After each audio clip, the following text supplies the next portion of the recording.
Vous avez envie de... Vous êtes dans une époque de votre vie, là, ou à une étape de votre vie, où vous souhaitez mettre en place des projets, mais disons que ce sont des projets d'avenir, voilà, des projets sur le long terme. Vous souhaitez construire. Il y a un petit côté mère nourricière, il y a un côté aussi vraiment mère comme mère nature, en fait, hein.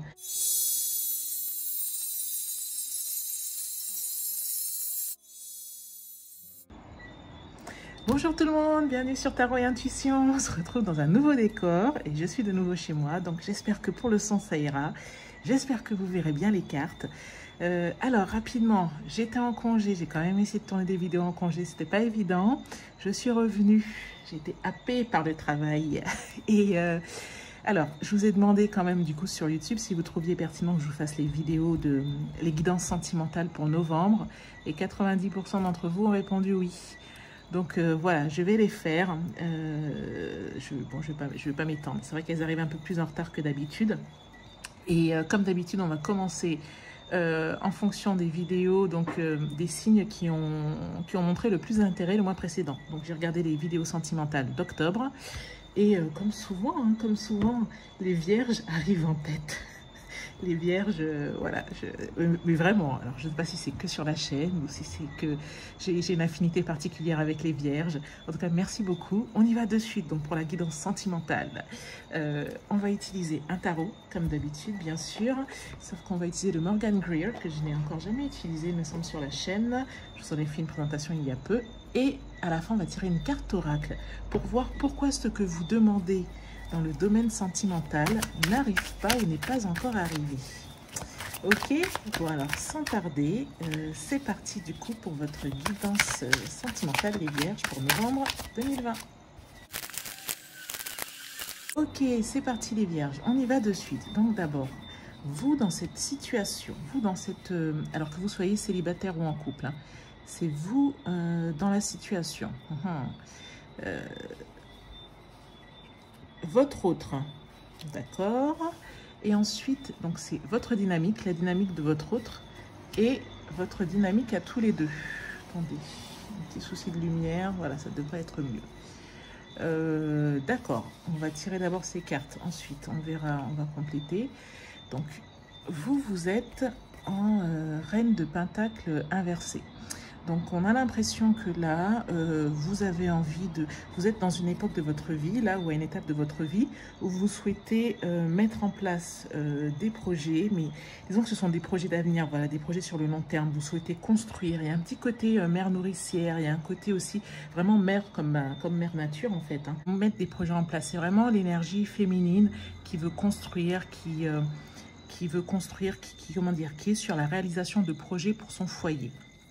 En face, votre autre, enfin pour son foyer ou pour son avenir, mais en tout cas qui est dans une énergie de femme qui veut bâtir, qui veut du concret, qui materne aussi un petit peu, hein, ce côté-là avec la reine de pentacle. Votre autre, il est dans une transformation. Il y a quelque chose là qui l'a impacté ces derniers temps, il y a quelque chose qui l'a touché. La carte est inversée, donc on a l'impression quand même qu'il subit les choses et qu'il est dans une période introspective, une période de transformation. La dynamique de votre relation, ben du coup, là, votre relation, disons que vous avez mis en place des choses, vous avez semé des graines et là, il faut faire preuve de patience parce que les choses sont en train d'arriver, elles sont en train de pousser. J'ai l'impression quand même que vous avez de très grandes attentes là avec cette reine de pentacle, que votre monsieur en face, il est un petit peu sur la retenue, qu'il n'est pas aussi... proactif que vous le souhaiteriez, mais en même temps, il y a eu comme un bouleversement, j'ai l'impression plutôt d'ordre émotionnel, ce qui fait que il ne peut pas être dans la même phase, dans le même dynamisme, dans le même entrain que vous. Et donc, on recommande la patience dans la dynamique de la relation, et quand même, ça reste optimiste, hein, puisque avec ces choses qui poussent, on voit qu'il y a des choses qui avancent, ça donne des fruits, pas aussi vite que vous le souhaiteriez a priori, mais c'est quelque chose qui évolue. Donc, on va voir au niveau des autres cartes. Donc, vous, oh là là, vous voyez ça, alors, avec cette reine de pentacle, qui est un petit peu dans cette énergie maternante, d'abondance, qui veut mettre des projets en place, qui materne, qui veut, oui, voilà, qui veut de la réussite, qui veut, voilà, aller de l'avant, qui veut construire. Vous avez l'empereur. Donc, ça veut vraiment dire, je pense que l'interprétation première était vraiment correcte. C'est quelqu'un qui est une assise, qui sait où il va, qui... voilà, qui a cette force qui est ancrée, qui décide, hein, c'est un leader, c'est un décideur. D'ailleurs, je pense que la personne en face de vous le voit, que vous avez les épaules pour gérer les situations. On va voir la troisième carte. Ah, et ça va entraîner quelque part une renaissance. Vous allez renaître à vous-même. Là, il y a un nouveau espoir, il y a quelque chose, mais en même temps, on voit un côté mise à nu. J'ai l'impression que, oui, vous gérez, oui, vous êtes un leader, oui, vous avez les épaules pour prendre en charge, voilà. Et en même temps, alors soit, ok, ça, l'énergie de l'empereur, soit aussi, peut-être qu'il s'est passé quelque chose, un événement qui a fait que de toutes les façons, vous avez eu à subir une renaissance, que vous avez eu à renaître peut-être de vos cendres, hein, un peu comme un phénix. Et du coup, voilà, vous allez de l'avant avec détermination, c'est ça, avec détermination. On y va. Alors, votre hôte qui semble avoir subi une transformation là, qu'est-ce qu'on voit? Le 7 de coupe. Et ben, du coup, il a subi cette transformation, il a eu ce changement un petit peu auquel il ne s'attendait pas. Il y a quelque chose qui est mort en lui, hein, et qui renaît. Alors, c'est mort en lui ou mort autour de lui, je ne sais pas. Peut-être quelque chose qui s'est brisé, peut-être quelque chose... Ça ne veut pas dire que ça amène que du négatif, hein, et quelque part, maintenant, il fait le point. Et quelque part, on a l'impression quand même qu'il est dans une période de doute, qu'il est dans une phase de doute où, vous voyez, il voit les possibilités qui existent. Il sait qu'il y a plusieurs chemins s'ouvrent à lui, qu'il y a plusieurs opportunités, mais il a du mal à faire un choix. Il a du mal à se décider. Qu'est-ce qu'on a d'autre ici? Ah, oui, bon, bah alors, je ne sais pas quelle a été cette transformation, mais il a eu de la peine, là, il a eu de la désillusion. Il a été un peu foudroyé, transpercé en plein cœur, hein.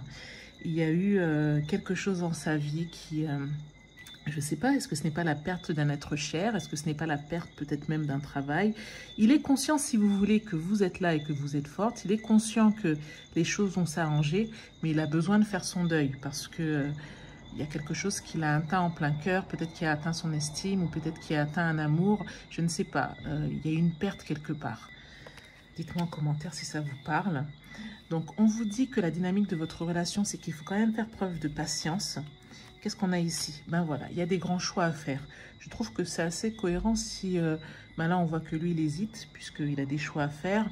Vous êtes dans une renaissance, mais vous savez, hein, vous savez de toutes les façons que vous voulez aller, que vous avez un chemin tracé, que vous êtes tracé, hein, vous êtes déterminé. Et là, il faut être patient, parce qu'il y a des visions, il y avait deux visions de vie. Et vous avez sans doute pris... On va voir la troisième carte. Ah, ben regardez, vous avez les amoureux. Donc les amoureux, bon, ça c'est bien dans un tirage sentimental. Ça montre aussi, les amoureux, c'est aussi une question de choix, hein. Donc là, il faut être patient parce que avec ces chamboulements qu'il y a plutôt eu du côté de votre autre, mais aussi à votre niveau, hein, parce qu'il y a eu comme une transformation qui s'est opérée, il y a eu une renaissance. Il y a eu aussi un nouvel espoir que vous avez peut-être subi au début, mais maintenant, vous avez pris les choses à bras-le-corps et vous vous êtes dit, de ce changement, j'en ferai un atout. Cette chose sera positive pour moi. Du coup, vous avez eu un changement de vie, il y a eu une décision à prendre. Ça apporte ses fruits, hein, mais il y a eu un changement de vie et qui vous concerne tous les deux.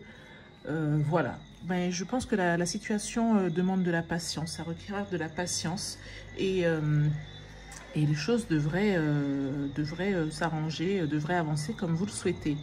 Je le trouve très intéressant, votre tirage. Dites-moi en commentaire, vraiment ça me fait plaisir de lire vos commentaires, si ça vous parle, si ça correspond à quelque chose que vous avez vécu, quelque chose, voilà, ou que vous vivez. Alors, ce qu'on va faire maintenant, on va tirer une carte pour voir pourquoi ce que vous souhaitez, ce que vous demandez n'arrive pas. Qu'est-ce qu'il faudrait faire, voilà. Qu'est-ce qu'il faut faire? Pourquoi est-ce que vous êtes bloqué? Ou plutôt la chose à mettre en œuvre, hein, pour que ça se débloque un petit peu, que ce que vous souhaitez en amour, que ce que vous souhaitez dans le domaine sentimental se débloque. Alors, on va couper. Donc, vous avez vu des nouvelles cartes. Comme je vous le disais, je vais essayer de... Ah ben voilà, on a déjà une carte. De changer un petit peu les jeux. Je ne sais pas ce qui manque, hein, les jeux, n'est-ce pas? Je ne vais pas m'étendre sur le sujet. Chaque mois, donc après, si vous avez des jeux préférés, n'hésitez pas à me le dire, hein, je peux les reprendre. Donc là, on a la carte. When I reverse the fault, I reverse the condition. Ok. Alors, There is no condition no severe, so severe that you cannot reverse it by choosing different. Ok. Alors, on vous dit lorsque vous renversez, lorsque vous changez la pensée, vous changez la condition, la situation. Quand vous changez vos pensées, vous changez vos situations. Donc, s'il y a quelque chose que vous souhaitez obtenir et que vous n'arrivez pas à obtenir, c'est peut-être par rapport à ça. Peut-être que vous avez du mal, peut-être que vous avez peur au final, mais le fait de penser à ce qui vous effraie, comme on dit, la peur attire le danger. Vous donnez, vous alimentez en fait ce qui vous effraie et vous donnez de l'énergie à ce qui vous effraie. Inconsciemment, vous savez, l'univers ne comprend pas la négation. Hein. Lorsque vous pensez à quelque chose, vous vibrez autour de cette chose, vous lui donnez de la force. Et même si en fait vous êtes en train d'y penser parce que vous n'en voulez pas, ben, dans la façon, hein, la biologie des croyances, etc., eh ben, on entend surtout que, ah ben tiens, un tel pense tout le temps à ça, donc je vais lui envoyer ça. Donc ce qu'on vous dit, c'est qu'il n'y a aucune situation qui soit suffisamment grave ou qui soit grave au point que vous ne puissiez la renverser en pensant différemment. Cependant, pour penser les choses différemment, pour avoir différentes pensées, vous avez besoin de concentration et d'exercice.